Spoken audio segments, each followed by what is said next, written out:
নমস্কাৰ আপোনালোক সকলোকে পুনৰবাৰ স্বাগতম জনাই মজিদ বন্ধুসকল বলগতে চাওক আজি সন্ধিয়াৰ 7টা গুৰুত্বপূৰ্ণ খবৰ। প্ৰথমটো খবৰ, সংসদত উত্থাপন হল ওৱান নেশ্যন ওৱান ইলেকশ্যন বিধেয়ক আৰু এই বিধেয়ক উত্থাপন কৰে কেন্দ্ৰীয় আইন মন্ত্ৰী অৰ্জুন ৰাম মেঘৱালে। এই বিধেয়কৰ বিৰোধী কংগ্ৰেছৰ লগতে দেশৰ আন ৰাজনৈতিক দলৰ। সংসদত উত্থাপন হল ওৱান নেশ্যন ওৱান ইলেকশ্যন বিধেয়ক। এই বিধেয়ক উত্থাপন কৰে কেন্দ্ৰীয় আইন মন্ত্ৰী অৰ্জুন ৰাম মেঘৱালে। তাৰ পিছতে এই বিধেয়কৰ বিৰোধিতা কৰিছে কংগ্ৰেছৰ লগতে দেশৰ আন বিৰোধী ৰাজনৈতিক দলে। 12 ডিচেম্বৰত এই বিধেয়কত অনুমোদন জনাইছে কেন্দ্ৰীয় কেবিনেটে আৰু তাৰ পিছতে প্ৰতিগৰাকী সাংসদলৈ বিতৰণ কৰা হৈছে এই বিধেয়কৰ প্ৰতিলিপি। লোকসভা আৰু বিধানসভা নিৰ্বাচন একেলগে অনুষ্ঠিত কৰিবলৈ বিজেপি চৰকাৰৰ এই ঐতিহাসিক সিদ্ধান্ত। এই বিধেয়ক দাখিলৰ পিছতেই চৰকাৰে ইয়াক প্ৰেৰণ কৰিব যুটীয়া সংসদীয় সমিতিলৈ। যুটীয়া সংসদীয় সমিতিয়ে দিব লাগিব ক্লিয়াৰেন্স আৰু সংসদৰ দুটা সদনে বিধেয়কখন গৃহীত কৰিলে প্ৰেৰণ কৰিব ৰাষ্ট্ৰপতিলৈ আৰু তাৰ পিছত ৰাষ্ট্ৰপতিয়ে স্বাক্ষৰ কৰাৰ লগে লগে আইনত পৰিণত হ'ব এই বিধেয়ক। আৰু এই বিধেয়কখন আইনত পৰিণত হলে 2029 চনৰ ভিতৰত সমগ্ৰ দেশত একেলগে নিৰ্বাচন অনুষ্ঠিত হোৱাৰ সম্ভাৱনা আছে। অৰ্থাৎ লোকসভা নিৰ্বাচন আৰু সকলো ৰাজ্যৰ বিধানসভা নিৰ্বাচন একেলগে অনুষ্ঠিত হ'ব। পৰৱৰ্তী খবৰ, বৰাগাঁৱৰ দলবদ্ধ ধৰ্ষণ কাণ্ডক লৈ এইবাৰ মুখ্যমন্ত্ৰীক প্ৰশ্ন আমচুৰ। ধিংকাণ্ডত হৰফোৱা মুখ্যমন্ত্ৰী বৰাগাঁও কাণ্ডত নীৰৱ কিয়? তদন্তৰ বাবে নিশা কিয় লৈ নাযায় বৰাগাঁও কাণ্ডৰ অভিযুক্ত? কেৱল সংখ্যালঘু অভিযুক্তৰ ক্ষেত্ৰতে কঠোৰ নেকি মুখ্যমন্ত্ৰী হিমন্ত বিশ্ব শৰ্মা? হিমন্ত বিশ্ব শৰ্মাক এই প্ৰশ্ন সৌদ অসম সংখ্যালঘু ছাত্ৰ সন্থা চমুকৈ আমচুৰ। ধিংকাণ্ডত হৰফোৱা মুখ্যমন্ত্ৰী বৰাগাঁও কাণ্ডত নীৰৱ কিয়? তদন্তৰ বাবে নিশা কিয় লৈ নাযায় বৰাগাঁও কাণ্ডৰ অভিযুক্ত? কেৱল সংখ্যালঘু অভিযুক্তৰ ক্ষেত্ৰতহে কঠোৰ স্থিতি নেকি মুখ্যমন্ত্ৰীৰ? আইন সকলোৰে ক্ষেত্ৰত সমান কৰক মুখ্যমন্ত্ৰীয়ে। বৰাগাঁও কাণ্ডক লৈ মুখ্যমন্ত্ৰীক এই প্ৰশ্ন আমচুৰ। বৰাগাঁও কাণ্ডক লৈ কিয় কঠোৰ হোৱা নাই অসম আৰক্ষীৰ সঞ্চালক প্ৰধান GP সিং? কিয় পুৱতি নিশা 4 বজাত চলোৱা নাই অভিযান? উল্লেখযোগ্য যে গুৱাহাটী মহানগৰীৰ বৰাগাঁৱত সংঘটিত হৈছিল এক জঘন্য কাণ্ড। 9 পাখণ্ডৰ দলবদ্ধ ধৰ্ষণৰ বলি হৈছিল এগৰাকী যুৱতী আৰু ধৰ্ষণ কৰি সামাজিক মাধ্যমত ভাইৰেল কৰিছিল দৃশ্য। আৰু এই কাণ্ডক লৈ ৰাজ্যজুৰি হৈছিল তীব্ৰ প্ৰতিক্ৰিয়া আৰু এই সন্দৰ্ভত মুখ্যমন্ত্ৰীৰ লগতে অসম আৰক্ষীৰ DGP GP সিঙক এইবাৰ প্ৰশ্ন কৰিছে আমচুৰে। পৰৱৰ্তী খবৰ, নতুন বছৰত BSNLৰ নতুন ধামাকা।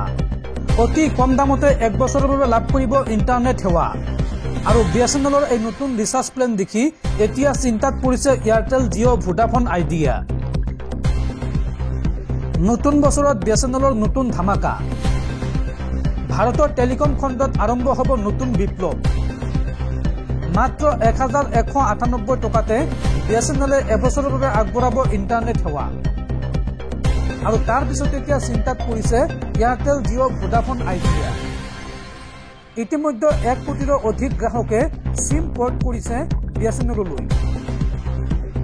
মোবাইল টাৱাৰৰ অবিহনে কাম কৰাৰ বাবে পৰীক্ষণ সম্পূৰ্ণ কৰিছে BSNLে। ডাইৰেক্ট টু ডিভাইচ সেৱা উপগ্ৰহ পৰীক্ষণ কৰিছে BSNLে আৰু ছেটেলাইট ফোনৰ দৰে এতিয়া কাম কৰিব এই নতুন প্ৰযুক্তিয়ে। সিম কাৰ্ড বা নেটৱৰ্ক অবিহনে কৰিব পাৰিব অডিঅ' আৰু ভিডিঅ' কল।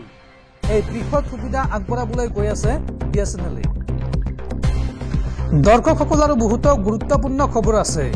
তাৰ আগতে আপোনাক জনাও যে যদি আপুনি এতিয়ালৈকে এইটো ভিডিঅ'ত লাইক কৰা নাই তেন্তে এতিয়াই ভিডিঅ'টোত লাইক কৰি দিয়ক আৰু এনেকুৱা ধৰণৰ ভিডিঅ'সমূহ নিতৌ চাবলৈ চেনেলটো ছাবস্ক্ৰাইব কৰি কাষত থকা বেল আইকনটো প্ৰেছ কৰি ৰাখক। পৰৱৰ্তী খবৰ, ৰাজ্য কঁপাই যোৱা APSC কেলেংকাৰীত জড়িত আছে মুখ্যমন্ত্ৰী হিমন্ত বিশ্ব শৰ্মা। কিন্তু এতিয়া প্ৰাণৰ ভয়ত হিমন্ত বিশ্ব শৰ্মাৰ নাম লোৱা নাই APSC কেলেংকাৰী অন্যতম মূল অভিযুক্ত ৰাকেশ পালে। মুখ্যমন্ত্ৰীৰ বিৰুদ্ধে এই বিস্ফোৰক অভিযোগ বিধায়ক অখিল গগৈৰ। পৰৱৰ্তী খবৰ দেশৰ কোটি কোটি কৃষকৰ বাবে ভাল খবৰ কেন্দ্ৰীয় চৰকাৰে মুকলি কৰিলে 1000 কোটি টকাৰ ঋণ নিশ্চয়তা আঁচনি দেশৰ কৃষকসকলৰ বাবে ভাল খবৰ কেন্দ্ৰীয় চৰকাৰে কৃষকৰ বাবে মুকলি কৰিলে ধন 1000 কোটি টকাৰ ঋণ নিশ্চয়তা আঁচনি মুকলি কৰিলে কেন্দ্ৰীয় চৰকাৰে কেন্দ্ৰীয় খাদ্য মন্ত্ৰী প্ৰহ্লাদ যোশীয়ে মুকলি কৰিলে এই আঁচনি WPR পঞ্জীয়নভুক্ত কৃষকে লাভ কৰিব ইয়াৰ সুবিধা কৃষকসকলক লৈ এই বিষয়ত ঘোষণা কৰিছে কেন্দ্ৰীয় চৰকাৰে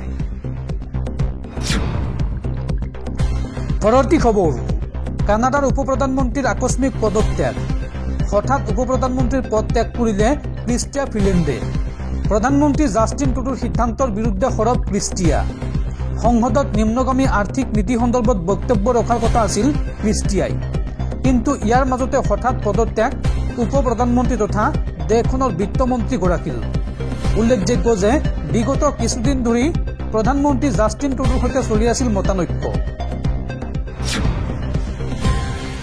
পৰৱৰ্তী খবৰ 2025 পঞ্চায়ত নিৰ্বাচন বিৰোধী দলসমূহে একেলগে খেলিব লাগে ৰাজ্যৰ বিৰোধী দলসমূহলৈ এইবাৰ মুকলি আহ্বান বিধায়ক অখিল গগৈৰ 2025 পঞ্চায়ত নিৰ্বাচন বিৰোধী দলসমূহে একেলগে খেলিব লাগে ৰাজ্যৰ বিৰোধী দললৈ এই মুকলি আহ্বান বিধায়ক অখিল গগৈৰ 2026 বিজেপিক প্ৰতিহত কৰিবলৈ ঐক্যবদ্ধ হ'ব লাগে বিৰোধী শিবিৰ এই মন্তব্য বিধায়ক অখিল গগৈৰ পৰৱৰ্তী খবৰ পেলেষ্টাইনৰ বেগ লৈ সমালোচিত হোৱাৰ পিছত এইবাৰ বাংলাদেশত সংখ্যালঘুক ন্যায় শ্লোগান লিখা বেগ লৈ সংসদলৈ আহিল কংগ্ৰেছ নেত্ৰী প্ৰিয়ংকা গান্ধী পৰৱৰ্তী খবৰ গুৱাহাটী বিশ্ববিদ্যালয়ত চাঞ্চল্যকৰ ঘটনা বিশ্ববিদ্যালয় চৌহদত মইনুল ইছলাম নামৰ এগৰাকী চতুৰ্থ বৰ্গৰ কৰ্মচাৰীৰ আত্মহত্যা কৰ্মচাৰীগৰাকীৰ আত্মহত্যাৰ কাৰণ এতিয়াও জানিব পৰা হোৱা নাই পৰৱৰ্তী খবৰ জৰ্জিয়াৰ এখন ৰেষ্টুৰেণ্টৰ পৰা ৰহস্যজনকভাৱে উদ্ধাৰ হৈছে 11জনকৈ ভাৰতীয়ৰ মৃতদেহ জৰ্জিয়াৰ এখন পাহাৰীয়া ৰিজৰ্টৰ এখন ৰেষ্টুৰেণ্টত উদ্ধাৰ হৈছে 12টা মৃতদেহ ইয়াৰে 11জন ভাৰতীয় লোক ভাৰতীয় উচ্চায়ুক্তই এই কথা নিশ্চিত কৰিছে প্ৰাথমিক অনুসন্ধানৰ পৰা অনুমান কৰা হৈছে যে কাৰ্বন মনক্সাইডৰ বিষক্ৰিয়াত তেওঁলোকৰ মৃত্যু হ'ব পাৰে জৰ্জিয়াৰ ৰাজধানী টিভিলিছৰ এই ৰিজৰ্টত কৰুণ ঘটনাটো সংঘটিত হৈছে কাৰ্বন মনক্সাইডত চাৰুদ্ধ হৈয়েই সম্ভৱতঃ তেওঁলোকৰ মৃত্যু হৈছে 16 ডিচেম্বৰত জৰ্জিয়াত থকা ভাৰতীয় মিছনে এক বিবৃতি জাৰি কৰিছে ইয়াত কোৱা হৈছে যে জৰ্জিয়াত 11জন ভাৰতীয়ৰ মৃত্যুত আমি দুখী তেওঁলোকৰ পৰিয়াললৈ সমবেদনা জ্ঞাপন কৰিলো তেওঁলোকৰ মৃতদেহ ভাৰতলৈ প্ৰেৰণৰ বাবে প্ৰয়োজনীয় ব্যৱস্থা কৰা হৈছে আৰু খুব সন্তপ্ত পৰিয়ালৰ সৈতে যোগাযোগ বজাই ৰখা হৈছে সকলো ব্যৱস্থা গ্ৰহণ কৰা হৈছে ইফালে জৰ্জিয়াৰ বৈদেশিক পৰিক্ৰমা মন্ত্ৰালয়ে 14 ডিচেম্বৰত এই সন্দৰ্ভত এক বিবৃতিত কয় যে ঘটনাত কোনো ধৰণৰ আঘাত বা হিংসাৰ চিন পোৱা হোৱা নাই আৰু ঘটনা সন্দৰ্ভত জৰ্জিয়া চৰকাৰ আৰম্ভ কৰিছে অধিক তদন্ত পৰৱৰ্তী খবৰ ৰাজ্যত বিগত 8 বছৰত অৰ্থাৎ বিজেপি চৰকাৰৰ শাসনকালত 18,262টা ধৰ্ষণৰ ঘটনা সংঘটিত হৈছে আৰু শেহতীয়াকৈ সংঘটিত হোৱা বৰাগাঁৱৰ দলবদ্ধ ধৰ্ষণৰ অভিযুক্তক দৃষ্টান্তমূলক শাস্তি দিয়ক এই দাবী আম আদমি পাৰ্টি অসমৰ ৰাসৰ সময়ত বৰাগাঁৱৰ দুৰ্গা মন্দিৰত সংঘটিত দলবদ্ধ ধৰ্ষণৰ ঘটনাক লৈ সৰব হ'ল আপৰ ৰাজ্যিক উপ সভাপতি অনুৰূপা ডেকা ৰজা আজি গণেশগুৰিস্থিত আম আদমি পাৰ্টিৰ কাৰ্যালয়ত এই সন্দৰ্ভত আয়োজিত এক সংবাদমেলত দলৰ নেত্ৰীগৰাকীয়ে বলাৎকাৰৰ অভিযুক্তক ফাষ্ট ট্ৰেক আদালতৰ জৰিয়তে ক্ষীপ্ৰতাৰে বিচাৰ প্ৰক্ৰিয়া সম্পন্ন কৰি কঠোৰ শাস্তি বিহিবলৈ দাবী জনায় বৰাগাঁৱৰ দুৰ্গা মন্দিৰত সংঘটিত বলাৎকাৰৰ ঘটনা সন্দৰ্ভত ৰাজ্যৰ দল সংগঠনসমূহৰ নিৰ্লিপ্ততাক লৈও প্ৰশ্ন উত্থাপন কৰে অনুৰূপা ডেকা ৰজাই ৰাজনৈতিক দল আৰু তথাকথিত জাতীয় সংগঠনক সমালোচনা কৰাৰ উপৰিও স্বয়ং মুখ্যমন্ত্ৰী আৰু বিজেপি দলৰ ভূমিকা সন্দৰ্ভত আপৰ নেত্ৰীগৰাকীয়ে কয় যে বৰ্তমানলৈকে শাসনাধিষ্ঠ বিজেপি দল আৰু মুখ্যমন্ত্ৰী হিমন্ত বিশ্ব শৰ্মাই ৰাজধানী মহানগৰীত সংঘটিত এই জঘন্য ঘটনাৰ কোনো প্ৰতিক্ৰিয়া প্ৰকাশ কৰা নাই পূৰ্বে অৰ্ণমাই বৰাৰ ধৰ্ষণ আৰু হত্যা আৰু ধিংকাণ্ডক লৈ যি ধৰণে তেওঁলোকে নিজৰ স্থিতি প্ৰকাশ কৰিছিল তেনে কোনো প্ৰতিক্ৰিয়া আমি লক্ষ্য কৰা নাই। ধৰ্মক লৈ ৰাজনীতি কৰা বিজেপি আৰু মুখ্যমন্ত্ৰী হিমন্ত বিশ্ব শৰ্মাৰ শাসনকালত ভগৱানৰ মন্দিৰো কুলসিত হৈছে। লগতে সংবাদমেলত আপৰ উপসভাপতিগৰাকীয়ে অভিযোগ উত্থাপন কৰে যে বিজেপিৰ শাসনকালত অৰ্থাৎ অসমত বিগত 8 বছৰত 18,262টা বলাৎকাৰৰ ঘটনা সংঘটিত হৈছে।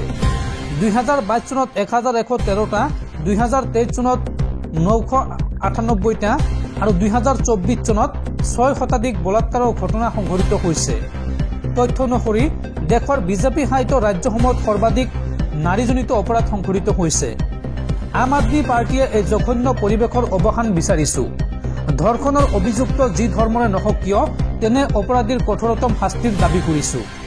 সংবাদমেলত আপৰ নাৰী শক্তিৰ সাধাৰণ সম্পাদক মঞ্জু ডেকা হুছেইন আৰু অলকা ডেকাও উপস্থিত থাকে।